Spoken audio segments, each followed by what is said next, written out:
So we have Stephanie Boon here. She is the head of people and operations at 54 eDev Studios. Steph, I'm going to pull you up here. Perfect. And then we have Pablo here from ComIt. He is the founder and executive director of ComIt. He's here to chat with us. And then Denis Carignan is here, managing director of PLATOSask Testing. So amazing people that know a lot about this. They've made some amazing effort in their own field. And they're going to chat just a little bit about what they think you can be doing in your own business and what they've done in their business as well. So Steph, you look lonely for a second, but I can assure you everybody is coming. So I will disappear into the background. I'll moderate the chat if there's any questions, and I'll just jump back on when we have a few minutes. So Steph, I pass it over to your trusty hands. Yeah, sounds great. Thanks, Hannah. Thanks for the warm welcome and happy Friday to everybody. Super excited to be here. And yeah, I think we're just going to dive right in. And to start off with, I think we'll start with just asking the panelists just how you first got involved in tech and just tell us a little bit about how you got your start. So I think I will just, since I'm talking already, I'll just start by sharing a little bit about myself quickly. So my start is a little bit probably different than everyone else's. I moved to Regina back in 2008 with my husband, and my previous work life was really in the fitness and kinesiology background. So moving to a brand new city and, you know, trying to build a new clientele as a personal trainer just wasn't something that I was really prepared to do at the time. And my other work experience outside of that was really on the admin side or office management side. So at the time, GasBuddy was hiring for an office manager or an executive assistant role to support the founders. They're mostly Dustin Coupel. I remember going in for an interview, really not understanding what the word tech really meant, and walked into an office of all men and thought, oh my God, what did I get myself into? I sat down with Dustin and just got such an amazing vibe from the team, just the office in general. And I mean, we all know that GasBuddy is a pretty cool product, and it helped a lot of people, you know, 75 million downloads or whatever that number is now. So I started with them right after, you know, still not understanding the world of tech, but immediately fell in love with it. So, you know, just the chaos of it, the pace, the extreme learning curve, like extreme is the word I would use for myself, and the opportunities available for advancement. So yeah, my role really just evolved over my 12-year tenure there. And I honestly today couldn't imagine working in another industry. So that's kind of my experience. So maybe I'll pass it over to Pablo next. Awesome. Morning, everyone. Thank you so much, Steph, for the intro.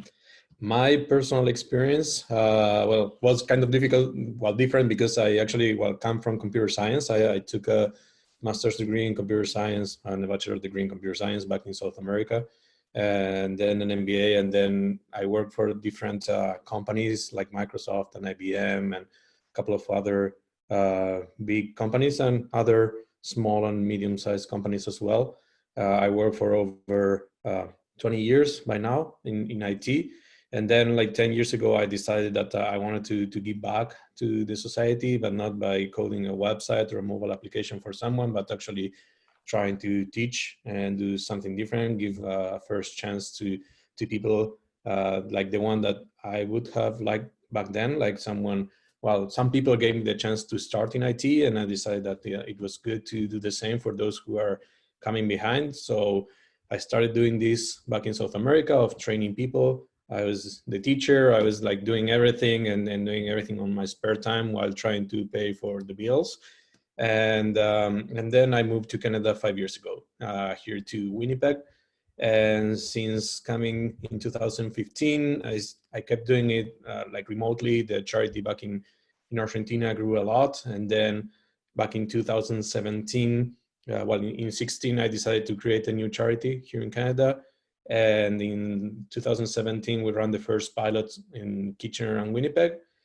And from there, from those two first pilots, this year, We have run courses in 9 cities across Canada, 5 provinces, close to 500 people taking our programs. And it's been a really fun, interesting ride in the IT world. So I'm really excited to be sharing kind of my experience in this presentation or on this panel. That's amazing, Pablo. Thank you. Thanks, Stephanie. All right, and we'll go over to Denis next. Thanks, Stephanie. So hello, I'm Denis Carignan. I'm president of a national company called PLATO Testing. And in Saskatchewan, I'm managing director / chief cook and bottle washer and doer of everything in a company called PLATOSask Testing. The latter is more of a startup than the former. My start in IT was, we'll call it accidental. Maybe the better word is serendipitous. I was a public servant for the government of Canada. 2012, there was a big downsizing because of the last, I guess, market challenge that we had in 2008. And I found myself living and working in Atlantic Canada, working with First Nations and Indigenous communities out there. In 2015, I was honored to be selected as a participant of something called the Governor General's Canadian Leadership Conference, which is kind of a big deal. But I won't get into the conference, but it's a big deal, and you get to meet some really influential people. One of the people that I did meet was a gentleman named Keith McIntosh, who's the founder and CEO of a company called PQA Testing. It's been in existence in Canada since '97. It's worked with over 200 companies worldwide, and they're basically a software testing specialist. And at the time of the conference, the Truth and Reconciliation Commission report was coming out. Our group had a lot of questions about all things Indigenous, and myself being the one of the only Indigenous study group members from a First Nation in Saskatchewan who worked for the federal government in Indigenous affairs. I seem to know all the answers to all the questions at that time.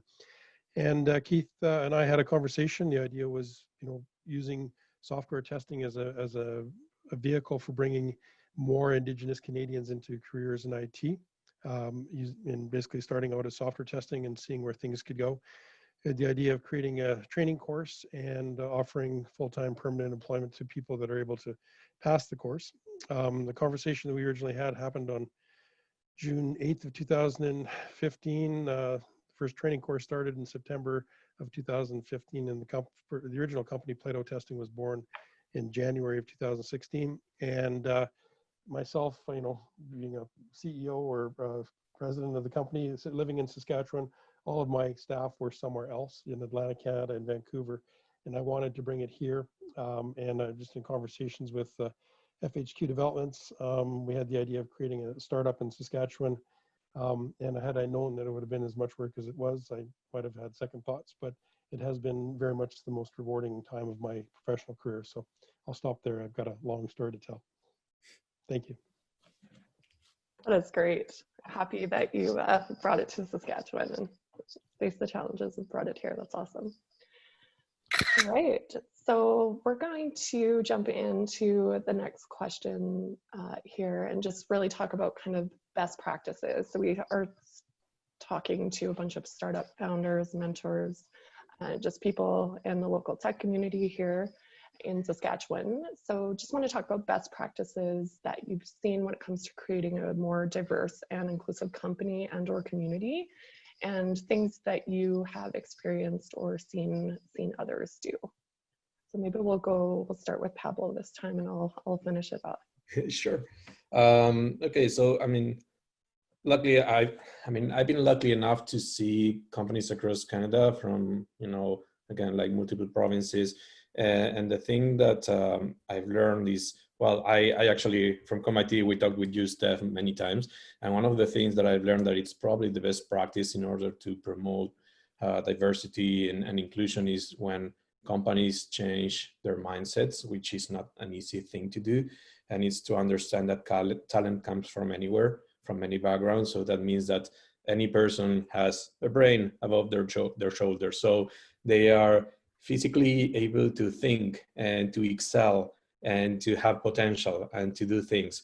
Many times we have tons of prejudice, like thinking that someone, because they come from a specific background, they can't, because they start behind others. I've seen people coming with no IT background working at libraries, unemployed, people with 2-month-old babies, holding them while they are taking the courses, and then well, using their brains to actually exploit their potential and flourish and show what they can do. And the thing is that whenever companies open their minds and understand that they can hire someone not just from a college or from a university or from a specific country or from a specific gender or from a specific color or whatever, but we are open to actually give the chance to anyone who is applying for a job, to anyone who is willing to show that even though they are starting behind in terms of experience, years sitting in a chair, because I mean, that's how we call seniority nowadays. Like if you are there for 10 years sitting, then you can apply for this job. Well, to be honest, I've seen people learning in 2 weeks or in a month more than other people with, that come with a specific chip and with a specific experience. And then it's difficult to be retrained or to learn new technologies. So whenever you give that chance to people to show what they can do, then I've seen that diversity happens, that then you have a more diverse team, you have people coming with new ideas, because I know, let's say that I want to hire Denis, and Denis comes from, with experience in the government. So I don't have anyone in my team that has that experience. So maybe he can actually provide a point of view that we didn't have before. And that's really important. And that's the best practice that I've seen among many companies, that when they've been doing the same over and over for years, and suddenly, because there is a worldwide shortage in talent, then they say, okay, you know what, let's explore.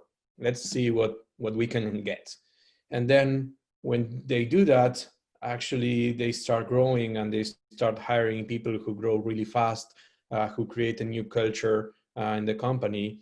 And to me, that's kind of magical.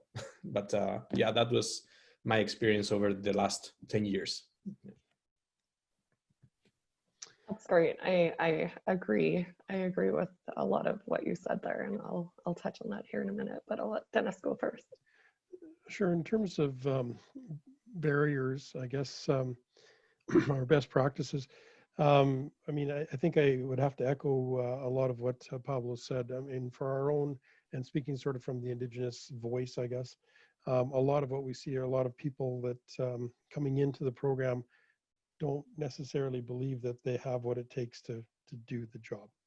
Mm-hmm. And so what we've designed our process around is giving people the marketable skills they need, in-demand skills, and then giving the opportunity through employment to actually practice those skills and build confidence in order to do that.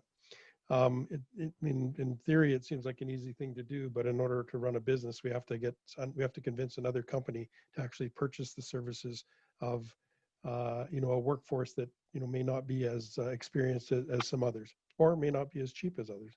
And so we do a lot of work with companies in certain verticals that are more inclined to purchase, to have diversity in their supply chain. And we're just trying to be very clear about expectations, right? If we're putting a junior QA tester on a job, that person may have some post-secondary training, but they have basically 6 months worth of professional training, and then we will work with the client and work with the of their own mentors to make sure that everything that they do is successful. Because what I think our biggest barrier as Indigenous people is that we tend to have that worldview that, okay, we're starting from a point lower, and we don't want to kind of put ourselves out there and show that we don't know, what we don't know, and it ends up being we end up being our own worst enemy. So I think my own experience in this business, the greatest example I've seen is we have a team in Miramichi, New Brunswick, and they work primarily with a company out of Los Angeles. So, our folks sit there, they're primarily Mi'kmaq Canadians, and they talk to people in Los Angeles who, come from wherever, but they're Americans. And the American companies tend to be very comfortable in doing and offshoring their work, right? They send it out to other companies. So they really don't care, what your second language is or what your first language is. They care, do you do good work? Are you competent? And are you, price competitive? And if the answer is yes to those three questions, then you're competitive in the world marketplace. And what I've seen from our own example is folks that become very confident through the success of doing the work and being able to say, you know, I've got a relationship with somebody in another country, they're happy with the work I do, and that helps me to proceed beyond this idea that I can't. I found that in Canada, there's a little more, it takes a little more coaching to get businesses to say, yeah, we're going to purchase those services, and we're going to understand there may be a bit of a lag, or there may not be, but there could be, and move beyond that to actually help you know, co-develop these resources as we move forward. For sure. So yeah, with you guys being part of, you know, 2 really great programs available, I'm going to kind of just speak from, you know, a recruiting side from an employer standpoint and just working in this field of tech. I'm working with my 3rd startup right now. 54E Gas Buddy obviously was all pretty much all developers that I worked with there. So, you know, at the end of the day, you know, there's multiple definitions for diversity, but you know, I think when it comes to recruiting and hiring people, this could be a range of things. You know, we talked about age, academic backgrounds, nationalities, religions, different work experiences, and so on. But at the end of the day, as an employer, we want to attract the right employees with brilliant minds and the skill sets to ultimately drive success for the company. So just from a recruiting standpoint, you know, I can't recall really any times in my career where we just resorted to one avenue for recruitment. So what I mean by that is just, you know, posting on Sask jobs and just sitting back and really just like hoping for the best for those resumes to trickle in. We maybe did at some point, but I don't remember. And I feel like I'm aging myself a little bit here by saying that. But, you know, we never got to a point where we built out like a professional, like this is our diversity and inclusion program. We always were mindful of it. And, you know, in all facets of, you know, the people and culture department that I was heading up, and it was just embedded in our culture from day one with the founders that, you know, I've had the privilege of working with during my career. So, you know, I think we've always tried to be as creative as possible and look at other avenues. So I'll just go back to my early Gas Buddy days, because that's kind of what I was referring to before. But we really explored other options. So, you know, the university, we were super close to the university there, and we wanted to be a development shop where people could, you know, students could come in and learn and be mentored by our senior dev staff. We could give back to the community. We did some research stuff there. So we did a lot of co-op internships, you know, and we've had a lot of success with internships and the co-op program. And even at 54E right now, we have really great interns working with us from, you know, the U of R, University of Victoria, Sask Polytech, Carleton University. So we ventured out into those areas. We got involved in more of, you know, helping host community events. We did some hackathons, some node schools. We took part in the Regina Open Door Society showcase. And, you know, we're very involved with the Saskatchewan Immigration Nominee Program as well. So we had numerous, you know, developers that we hired from the U of R that were on a work visa and worked with them to get them all successfully over and fully PR status as well. And we actually went through the process of bringing over a fellow from the Philippines in our development team at Gas Buddy as well. So back then it was a very lengthy process to do. It took a long time to get Daniel over here, but it was well worth the wait. And, you know, even just that program has come a long way now, and the wait times and whatnot are much more easier and streamlined to get through that as well. So I think, you know, we always hear, and you guys touched on it too, it is a war for talent and tech out there. That's really gonna, you know, make you guys, you know, you founders out there, it's really gonna require you to look beyond kind of traditional recruitment pools. So really just, you know, at the end of the day, being aware, open-minded, and being formed that, you know, like, bias can and does exist, and stop, you know, just before you are making your hiring decisions, just stop and ask yourself if that is playing a role in that hiring decision, and, you know, just ensure you're considering the best candidates in terms of skills and evaluating you tend to hire, the same type of skill sets.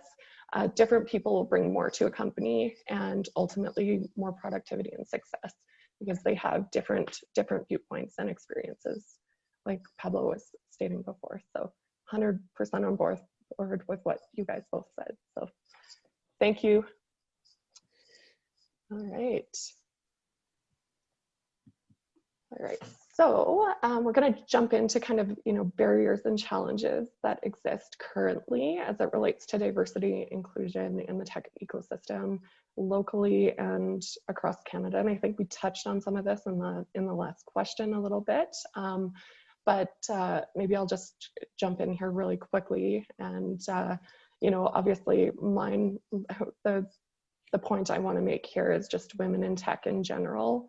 I can remember back in my early Gas Buddy days looking to hire female developers, and it was, trying to work with the university over there and try and make our first female developer hire. It was non-existent or very slim pickings for female devs. It's definitely improved over the years, but there's still that barrier. And I think, you guys can add to this too, but I think for females coming into this industry, it can be very overwhelming and intimidating a little bit. So, I've been kind of not the first female hire at all of them, but I've, even for S Media, I was the first female hired in the office locally here. So I've been in this position a few different times. So, and we've heard stories, I've heard stories where, a female has walked into a development company and just said, I don't want to be the only girl here, or, I don't think I'm going to have equal growth opportunities by working in a place that is male dominated. And, just quickly, one of my struggles that I've had over the years, and I kind of have to check myself once in a while, is really sitting back and reminding myself of the value that I can bring to the table in a development environment. So whether that was GB, S Media, or now even at 54E, all those places I was off the start. When you're working with all males, developers mostly, and they are developing the product, building things for our customers, I just need to sit back and, I'm not developing the product, I'm not technical in that aspect, and just really need to kind of check myself once in a while and just, okay, I'm bringing value these ways, or what value do I want to bring to the table? So that's kind of just one of the things that I wanted to bring up there. So maybe we'll go Denis next, if you want to add on to that a little bit. Sure, thank you, Steph. Well, when it comes to the barriers, I can speak primarily from the sort of the Indigenous lens, I guess, if I can put it that way. And for me, something that I've noticed over the last 4 years is it's sort of part of the challenge is building the vanguard, because a lot of the folks that we're presenting to companies as technical resources, quite often they're the very first Indigenous Canadians that have come through and said, okay, we're a consulting company, and we're going to be your people that do the work for you. And getting people and convincing our own staff that you've got 3 years of experience, you've got 4 years of experience, you've got college accredited training behind you, you are very good at what you do. That has been part of a barrier that has taken some time to overcome, and it takes certainly some coaching, both from the leadership's perspective, and I myself am not a software tester, but we also have, and I think you described a sort of mentoring relationship between our more senior resources that are across Canada. So what we try to do, of course, is match up on any given engagement a senior experienced person with a junior or a team of juniors to make sure that everything is going well, and that because what we find is that the first thing that happens, especially from our own worldview, is that we run into a challenge. The first thing we tend to do is get quiet and not ask questions. And as a tester, the most important thing to do is actually ask questions and clarify. So it takes a bit of confidence building to get through that. When it comes to barriers, I mean, certainly for us as a company, if I look from the PLATOSask example, there's a whole lot of desire on the part of private industry, especially, and governments to a certain degree, to be seen to have diverse supply chains, right? So when all of a sudden they see, a company like PLATOSask pop up that's majority Indigenous owned, they say, we want to do business with you. And then we have to filter through the questions. Well, do you do development work? And right now the answer is no. We focus on quality assurance. And we end up, certainly in my experience, having a lot of questions and a lot of discussions that are mainly about educating other organizations that, what you want for a service right now, we can't provide, we will get there. Or if we do provide that, we're going to provide it with non-Indigenous resources because you're asking for a skill set that we haven't built yet. And I think part of what we found is that there is, a real urgency or a real desire to, let's do all these great things, and it takes time to build the skill set. And so part of it is dealing with that. The other part is when it comes to the procurement side, there are, you look at governments and you look at certain industries, there are a lot of vehicles that exist for, procurement set-asides, for lack of a way to put it. So we say if you're Indigenous owned, we can do this. And we have these rules that exist that allow us to do, some sort of, whether it's a sole source contract or a separate way in. But these things have existed for a fair bit of time, and not anyone has a whole lot of experience using them. And, especially if you're talking in government, if you've got an authority that exists, but you don't have rules around how to exercise that authority, that creates risk for people. And quite often there's reticence to actually exercise those authorities that exist, or those ways of doing business. So we end up, like everyone else, and it's actually good practice for us, is that we do a lot of time writing RFPs and getting good at presenting ourselves and answering all the questions. On the one hand, it can be frustrating at times because there is a vehicle that exists, but nobody wants to use it. So, we just have to get good at doing business the other way, I guess, lack way of putting it. Great, that's good insight, Denis. So Pablo, I think maybe I'm just mindful of the time here and to allow for Q&A. So maybe we'll just jump into one more question. I think the burning question for people out there is, that early stage tech companies are often kind of fighting to stay alive and have limited time and resources. So what advice would you have for these 1 to 2 person companies out there who don't have access to the same resources and personnel that large corporate companies would have available? And just what would be the best advice you could give the early stage founders today? Okay, so the first thing that I would recommend is what I said before regarding changing the mindset. So and this is going to sound kind of polemic in some way, but we have a natural bias.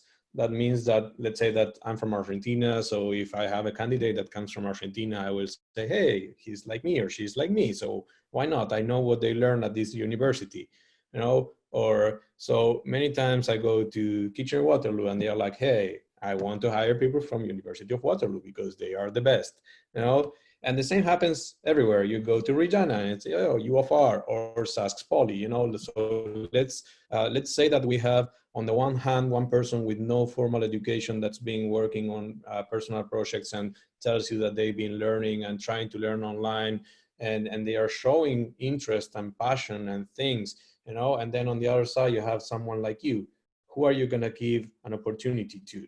So the thing is, because we have that natural bias of hiring people like us, then the thing is we tend to be narrow-minded in the way that we are going to hire people, instead of trying to find all the channels where I can try to, hire people, get to know them, talk to them, see if they have potential to participate or to be part of my team.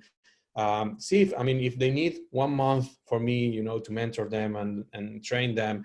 Okay, so is that going to be only in this situation because this is an entry-level person, or this is going to happen, all the time? Because if I hire a senior person and I still have to teach them what I want to do, and I still have to train them in a new technology, so they are still going to learn and they are still going to need time, and we are again having this bias that someone with more seniority will learn faster than someone who is, a newbie, to call it.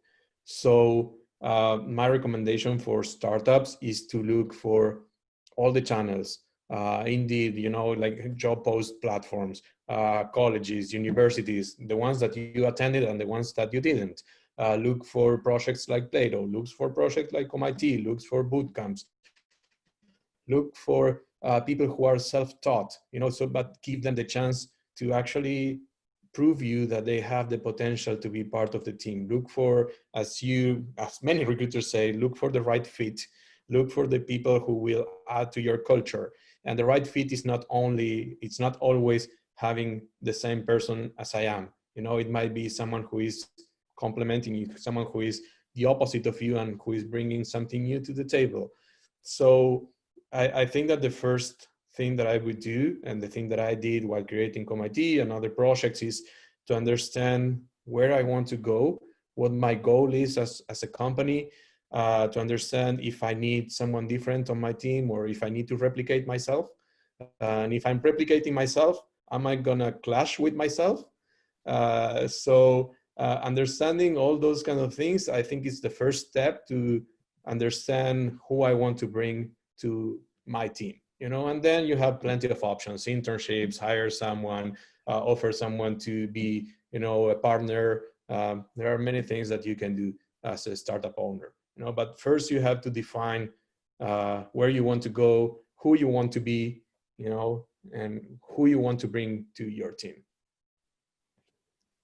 Yeah, that's really great insight. I agree with that, and that's kind of one thing that I would really reiterate on to all the founders out there. You know, like you are early stage. There's, you know, 1 or 2 people on the teams, but you're really in the driver's seat here to kind of really bake this into your culture as you start to kind of scale out. And like Pablo said, really kind of understanding your vision for your company and what you want kind of your founding team or your leadership team to kind of encompass there. So you really want to lay a foundation for building a company with a diverse culture where people are set up to really do their work. They're you know, a supportive environment where people feel safe, where they are treated fairly, and where they could be themselves 100% of the time, no matter what. And really kind of nurture that culture of inclusion and innovation, be mindful and open with your recruiting efforts as well. So that's kind of my 2 cents there. If I could add to that, yeah. Stephanie, I think it's probably important to go in knowing that there's a lot of work to be done. Yeah, and 100%. Pretty soon you have to become an expert in contracting. You have to become an HR director. You have to understand contracts, be they employment or delivery, procurement rules, and then the marketing and sales, which actually they're not the same thing. Yeah. You know, the importance of social media and the work that we do and keeping it updated and fresh.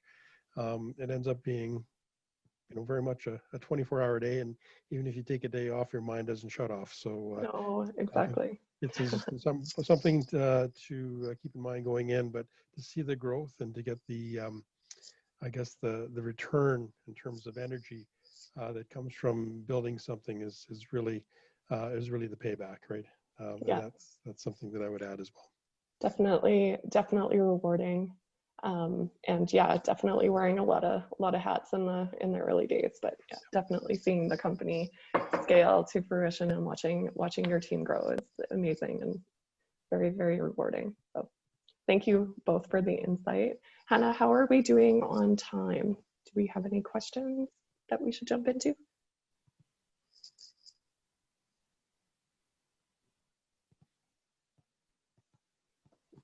There is one question on the chat here.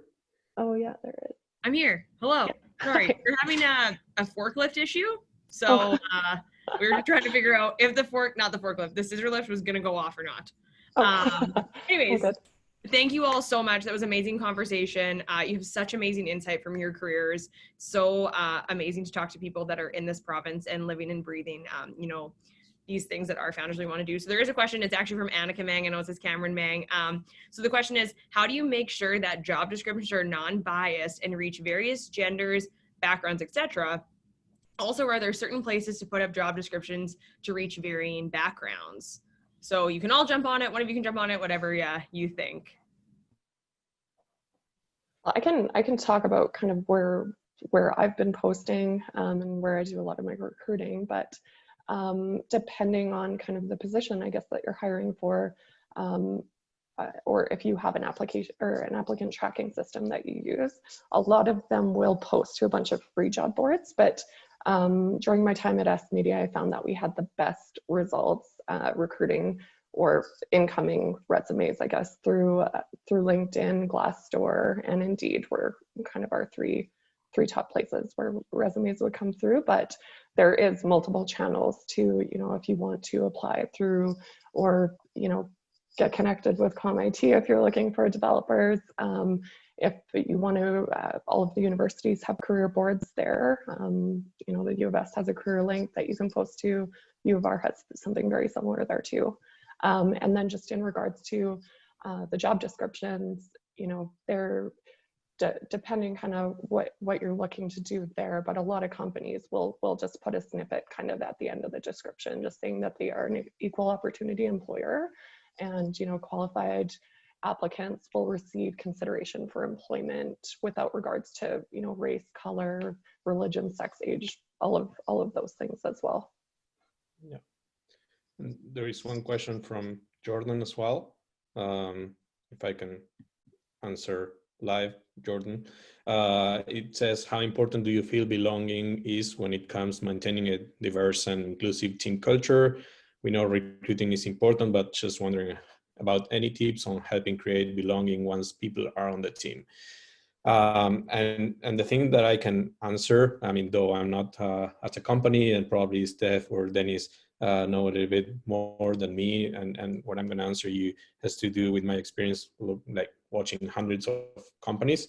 The thing is, first of all, it's empathy. So it's understanding that the people that you have in your team is different. It's not always the same as you. So they have different religions, different backgrounds, different contexts.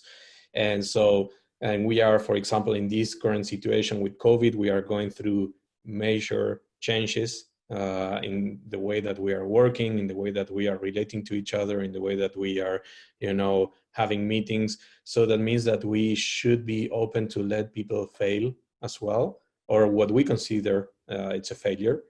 Because we are trying new things, we are trying to accommodate ourselves to the new normal.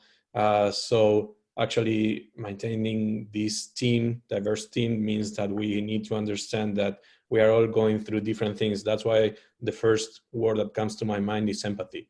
And once you understand that and you respect, holidays, families, whatever people are dealing with, then you will probably have a team that is going to be happy to work with you, basically. Yeah. Amazing. I actually will have the last question, if that's okay with everybody. My question would be, as an incubator, so I know there's a few of our incubator partners, joining us as well for the session, but how do we ensure that we're helping our startup founders kind of shine a light on maybe a few blind spots they might have from that diversity and inclusion piece? I feel like sometimes, as an incubator, what we see is like, hey, my friend came to work with me, or, it's this or the other thing, or they get that stigma of what their company has hired for. And we need to be, the people in their lives that are really saying like, hey, let's take a look at what you're doing long-term. So as an incubator, maybe just from each of you, one piece of advice that we can be doing to make sure that we're supporting our companies on this journey. Yeah, no, you go ahead, Denis, go ahead.